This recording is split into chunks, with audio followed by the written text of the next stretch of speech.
Good evening. We'll get started now. If you would please find a seat.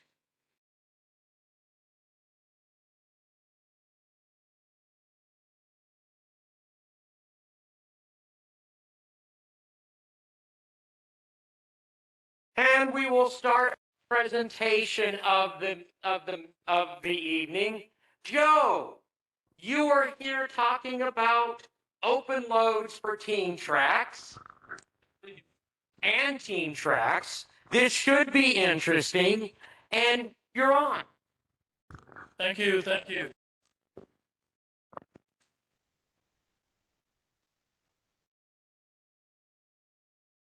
So what's a team track? A team track is a place for cars to be unloaded or loaded if there's no other place to load them or unload them. So if you have an industry that doesn't have its own siding, the team track is where the material comes in and goes out. It's also used for company service, and there are occasionally very large industrial sites nearby, like an electrical substation, where material has to come into the team track because the site is not close to a railroad. So why is it called a team track? Come on, why is it called a team track? Because it was initially the place where you pull the wagon up with a team of horses to unload stuff from the wagon to the boxcar or vice versa. And the name stuck. So in very early days, it would mostly be boxcars and gondolas and flat cars and a team of horses. And in some cases, there would be a ramp where it would be a loading dock with a ramp at each end, so the wagon could come up onto the ramp and then go down without having to back up.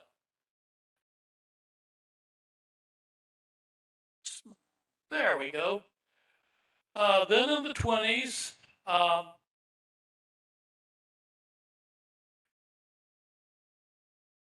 wonder where these watermelons are. Are they Georgia or Florida or North Carolina? Anyway, in the 30s, it looked like that. In the 50s, we have a really heavy load here. You've always wanted to have a depressed center flat car with a big transformer, haven't you? But you don't have an industry that could make it on your railroad. So you send it to a team track so it can go to an electrical substation nearby. This is not a transformer. This looks more like a turbine or some industrial thing. So in the 50s, there was really heavy stuff coming into team tracks as well as light stuff.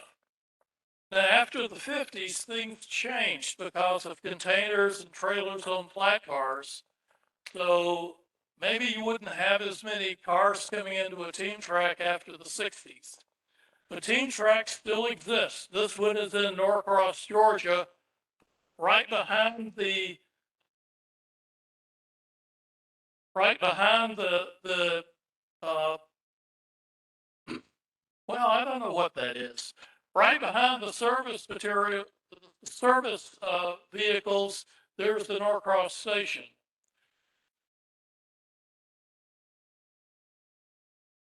And right behind it is part of Holcomb Bridge Road that trucks aren't supposed to use. How many people remember the truck that got bisected on Holcomb Bridge Road? Now, notice on the track near the front of the picture, there's a derail. Is the derail to protect cars coming off the main line onto the team track or coming off the team track onto the main line? Either way.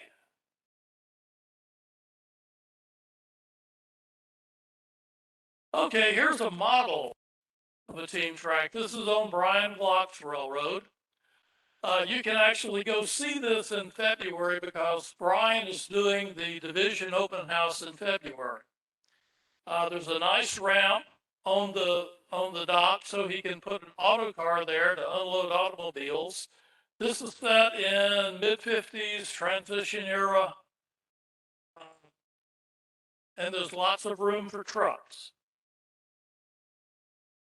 This is on John Travis's Johnstown and Jerryville Railroad. I did this during the pilgrimage. This one's near a freight station, and it's near the large yard, and it's hard to see with this rather poor photograph I made, but there seems to be a toxic spill on this dock. Policeman there, that's the dark figure, and they're waiting for people from the EPA. John does this thing on the pilgrimage where people are supposed to go find various things. So I have cheated by telling everybody where the toxic spill is. So the next time you go see John's Railroad on the pilgrimage, you will know where the toxic spill is. It's on one of his many team tracks. Now this is on Bob Young's railroad. Okay. This is on Bob Young's Pennsylvania Railroad. This isn't exactly a team track. This is a track at his coal mine. But a coal mine gets things other than hopper cars, and this is where all the machinery and materials come in. So if you have a large industry, you should probably have something that works like a team track near that industry. This is on Larry Lamas's Boston and Maine. I'm guessing that a lot of you folks did not get down to Griffin to see this railroad on the pilgrimage. This is really a beautiful railroad. It's a 2-level HO scale railroad. It's like 98% scenic. And the 2% that's not scenic, he was using to explain to people how he does his scenery. This is the team track that'll take almost anything. If you notice at the end of the team track, there's a ramp where you can unload roll things off flat cars or unload an indoor boxcar. He's got a pile of pulpwood ready to be loaded, and he's got a loading dock. So he can put almost any kind of car here during an operating session. And all team tracks you've seen tonight are used in operating sessions by the people who do operating sessions because you can send almost anything there. So what kind of loads would go into a team track? Oh, it won't fit on one slide. I'm going to talk about the 8 things that are in bold here. We're going to talk about circuit breakers that would go to an electrical substation. We'll talk about, I can almost read my own writing here, concrete pipe and corrugated pipe and steel pipe. And we'll talk a little bit about creosoted timber and utility poles and pulpwood and boilers. Why would you have boilers going to a team track? Well, maybe you're building a school, or maybe you're building something with a college, or maybe you're building a factory that needs a boiler. Here's another list of more stuff that I'm not going to talk about. Now, I have to apologize to you. The handout, which my minions are going to start distributing, is half of the planned handout. Half of it's missing because I ran out of time. You never did that before, I know.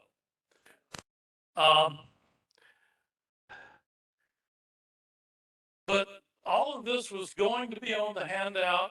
I'm going to see if the website people can put my final handout on the website so that you can see the whole handout. But the most important stuff is on the part of the handout that you'll get very soon. Are you handing out the handout? Go ahead.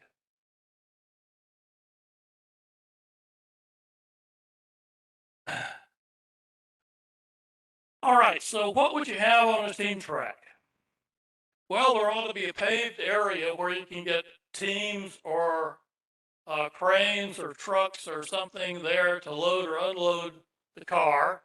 You ought to have some kind of loading dock. It ought to be at about the height of a flat car.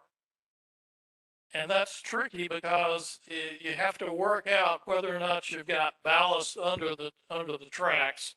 So make sure you get the elevation right. There might be a ramp at the end of the loading dock, as there was on the Bryan Block example, or you might have a ramp at the end of the team track, like that picture from Larry Lamas's layout. Some people have a small crane. I'm not going to go back in the slides, but Brian on his layout has the small tissue gantry crane. And you could also use the Alexander model's pillar crane if you can find one on eBay. Hang on to your wallet. And you might need a large crane, which you probably are not going to model. If you're going to bring in a transformer or something really heavy, you just bring in the transformer in one operating session, and in the next operating session, it's magically gone and you've got an empty car to move. It could be close to a freight house. Tissue has this great little model for a crossing shanty, and you could use a recycled crossing shanty for paperwork near your team track. There could be a fence for security if it's post 9/11. And everybody really ought to have a derail to protect the main line.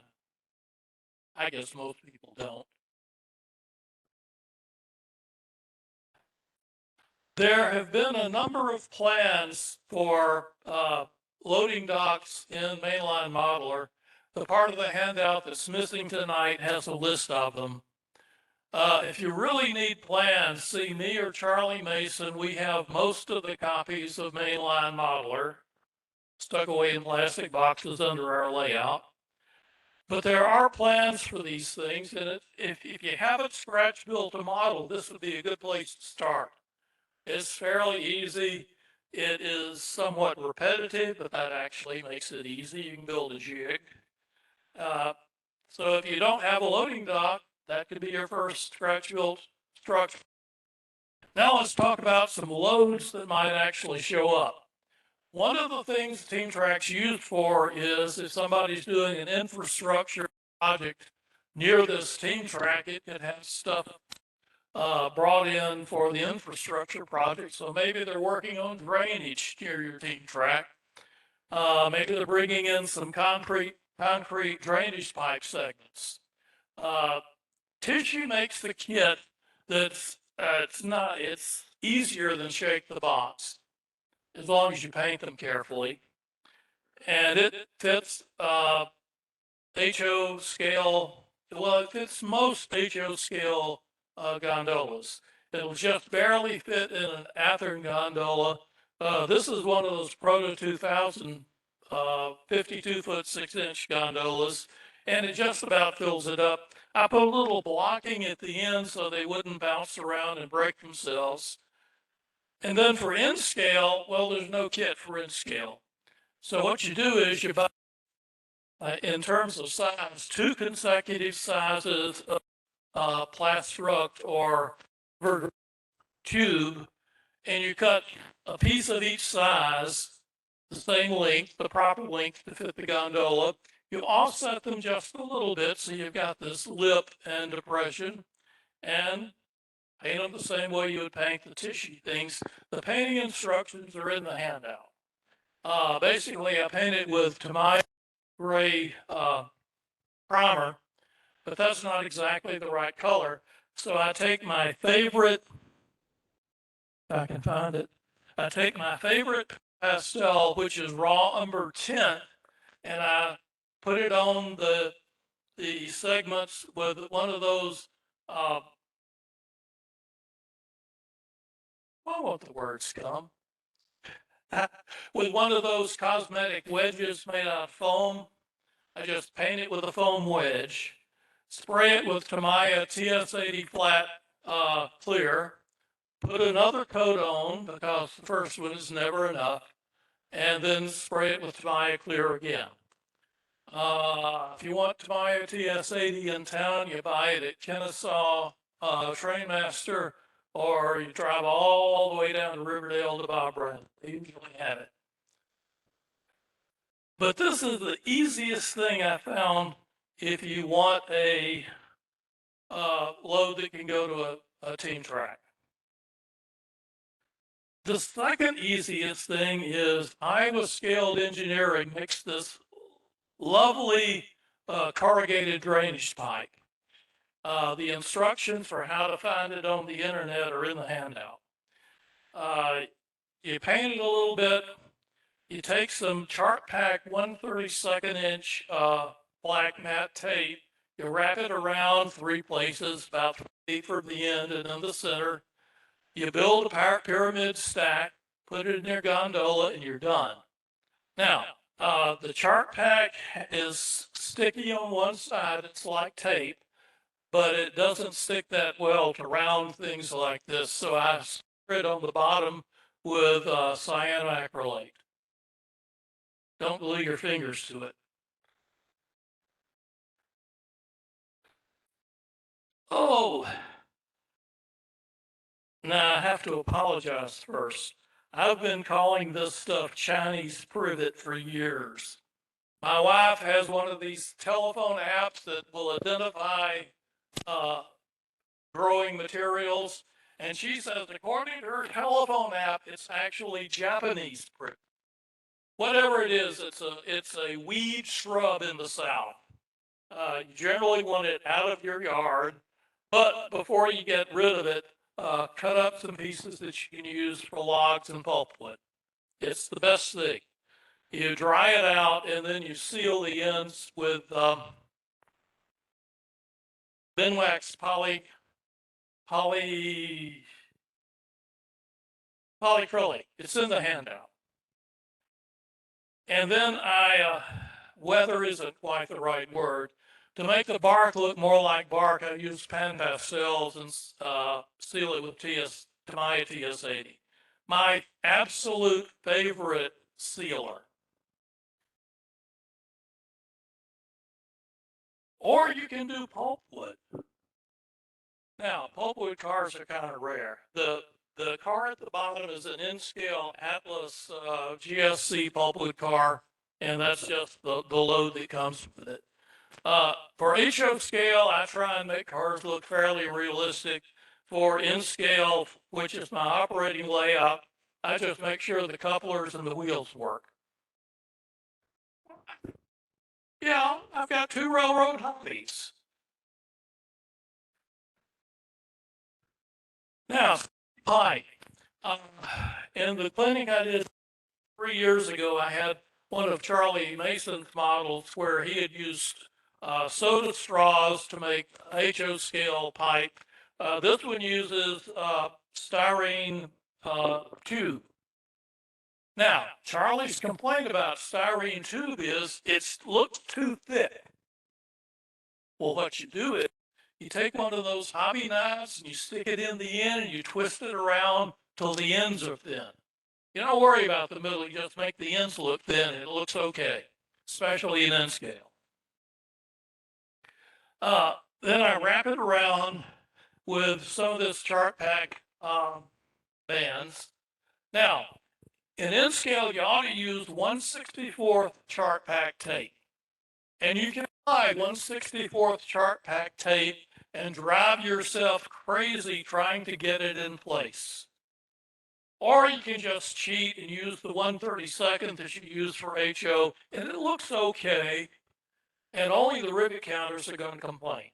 So this is 1/32 bands and just a little strip wood to make it look like somebody tried to keep it from banging against the sides. This is one, it's a different car, but it's the same idea in the previous loads clinic.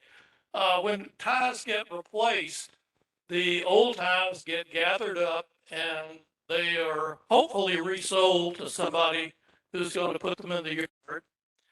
And company service would use this team track as a place to accumulate the stuff before it goes off to be sold. Or it could be delivered to be used somewhere else. Oh, this is one I wanted to do for years. This is kind of a pain to do, but I finally finished it, so I thought I'd show it off. This is poles.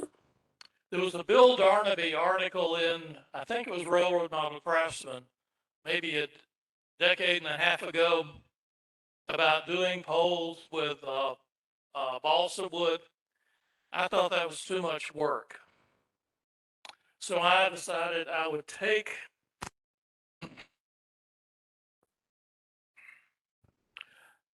some bamboo skewers.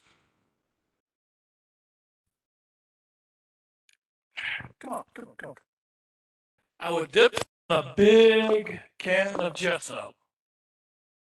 What's gesso? It's the white stuff they put on canvas before they paint pictures.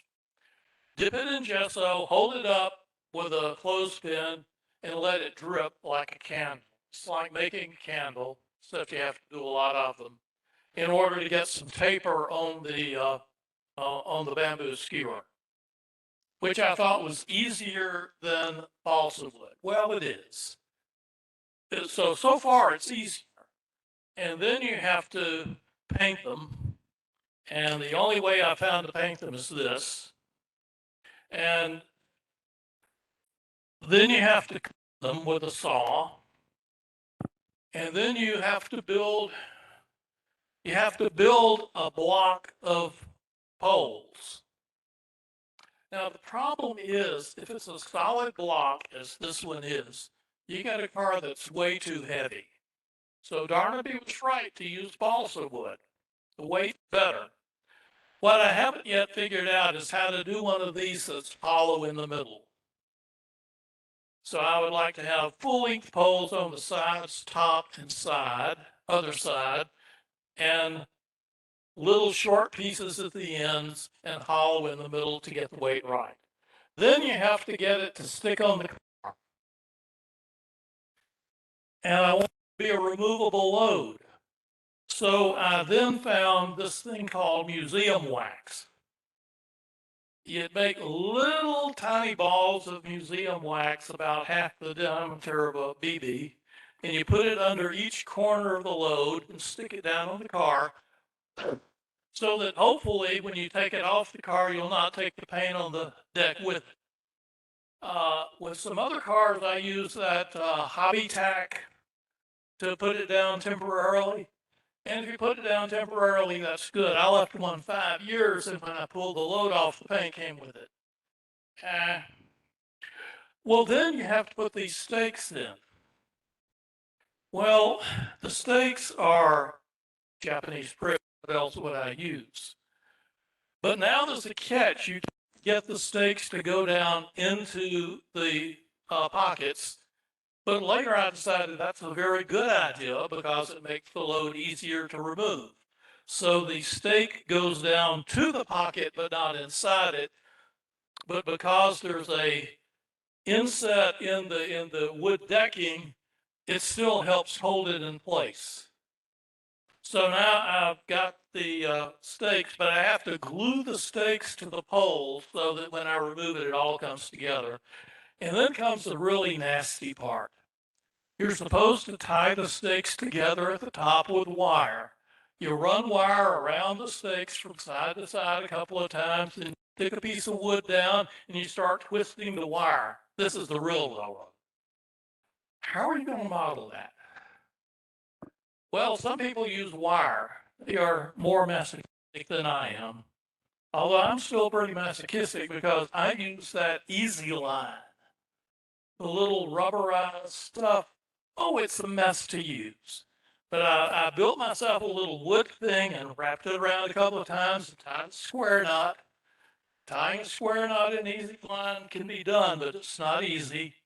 And then I took 2 hooks made out of wire and pulled it apart and put a little piece of wood in the middle with ACC and then twisted it.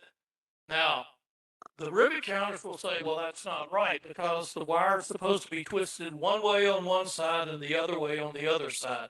But it's twisted the same way on both sides, and I defy you to see the difference. So that's the one that's the hardest of all. Oh well. Now AMB makes the timber load. The problem I have is that in the early days, a lot of timber went in open loads all across the country. Most of them. Okay.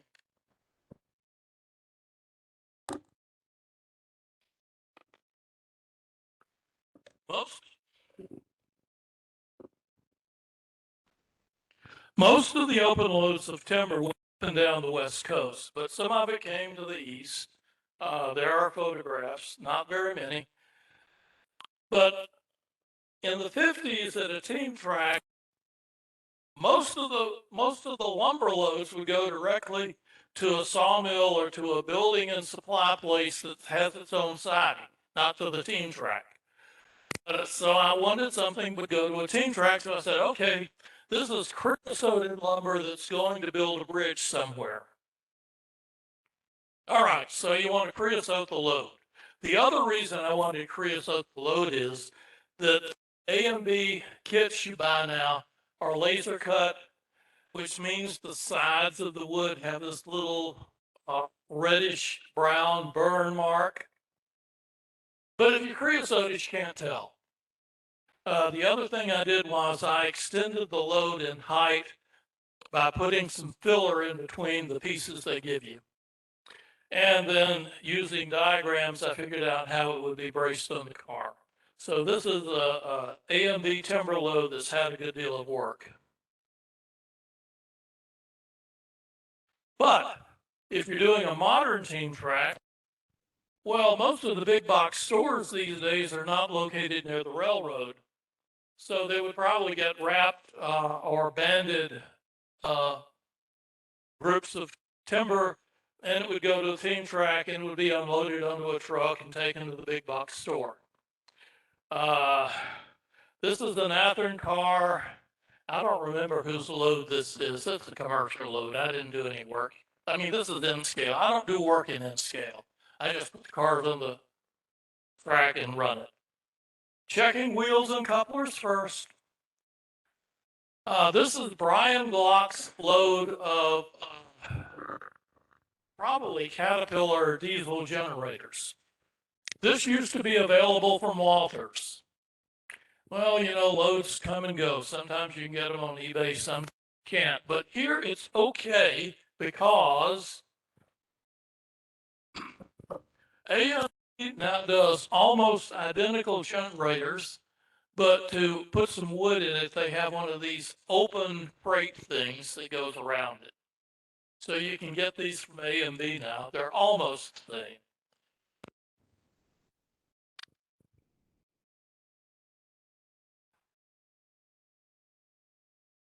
Ooh, doesn't that look great? This is another one that looks great and it's a pain. The first pain is buying it. Resin Car Works. I don't know if you build resin cars or not, but Resin Car Works has some neat loads, sort of. This is one of their loads. This is the LT-1 load under the scenery section at Resin Car Works. What you get is you get a link where you can buy these circuit breakers. They're called transformers on the Resin Car Works website, but they're actually circuit breakers. So you order from Shapeways, and you get these 6 circuit breakers. They look so nice. They've got these little cooling ribs on the side. It's such great detail. If you spray it with a rattle can, you'll close up all the gaps between the circuit breaker pins, which I did, despite my best efforts. But it still looks okay. And then it looks like there's more of that easy line to hold it onto the car. And it looks like they even put some of those tissue turnbuckles on the easy line. Boy, I don't want to try that. How are you going to get easy line through the turnbuckle? Okay. And then there are these tissue insulators on the top. So it will make a great load eventually. But doesn't that look great? And that would be something that you would use on the team track or something going to a nearby electrical substation in any era. Although these are a little bit dated now. Okay, boilers. Imagine you're got a team track near a college or near some school, and they want to upgrade their boilers. These are Kanawi Type C industrial fire tube boilers. At one point, you could buy these in from Resin Car Works, and then they ran out. So what you do now is you go to Multiscale Digital, and you pay a lot of money to buy these from Multiscale Digital's Shapeways store. And then you go back to Resin Car Work and you download all the instructions for putting them on the flat car and blocking them and attaching the wire. If I were doing it, I'd probably use that 1/32 chart pack band.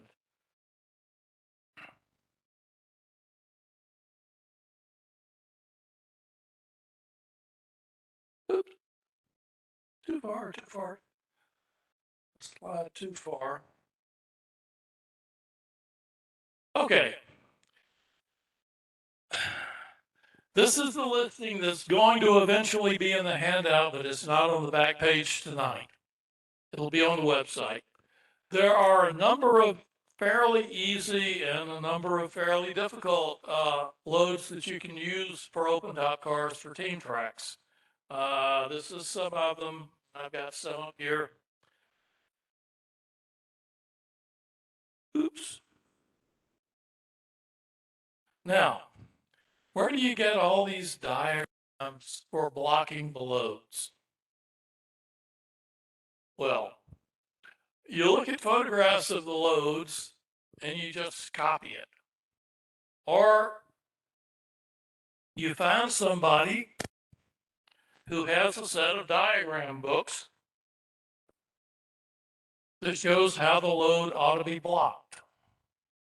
And you say, can I borrow a copy of that? Or can you Xerox that for me?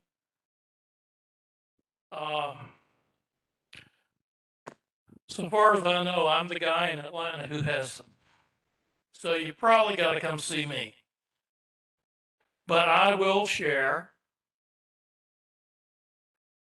The other thing is there's some really great books on loads. This is an almost new Kalmbach book on open loads on freight car loads for open cars. It's a great book. It has both prototype photographs and photographs of models that the author and other people did. It's probably the best single source these days for open top loads. There are other books listed in the handout, and this is actually in the handout tonight. There are a series of photographs of open top loads in this center series, which is just called Open Top Loads. What an exciting name. And then there's this volume 20 of the Railroad Prototype Cyclopedia that Bob Brandon tried to get everybody to buy years ago because it is just filled with flat car loads.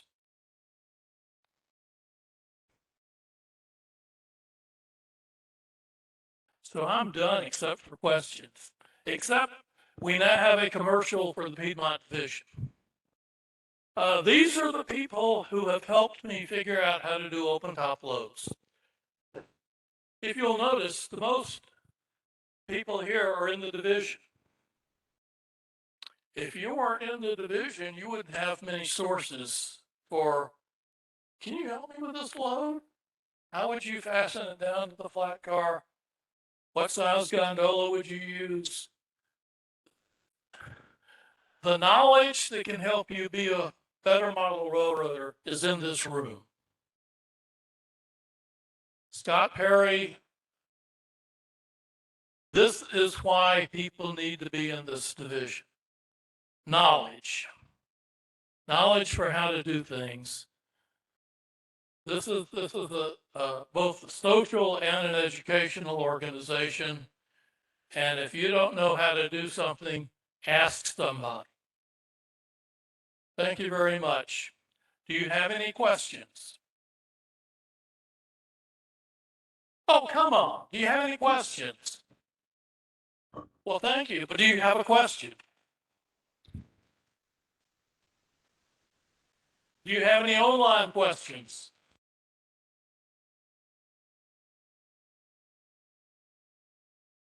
Oh gosh. Well, they're not transformers. They are circuit breakers. On the finest stuff, it's $32. Ah! Well, now that's an interesting question. I bought the boiler a long time ago, and I went to look today, and it's $28. Ah! NHO. And and and $17 flat shipping. And if it built fast, it's an extra $10 to ensure prompt service. Now, if you are buying 3 things, maybe it works, but don't buy just one.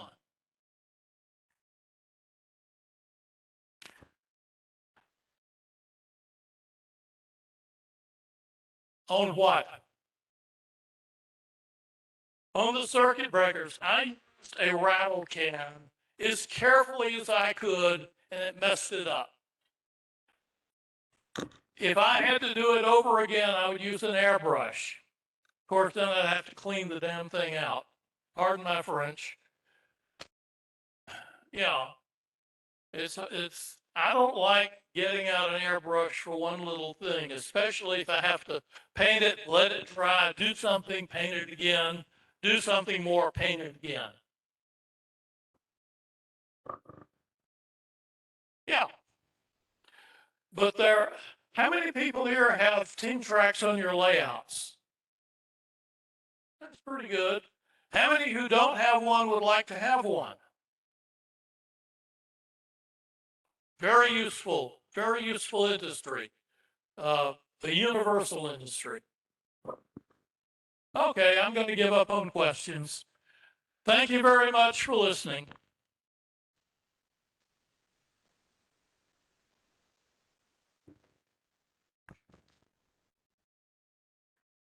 Okay. Travis wants to speak again.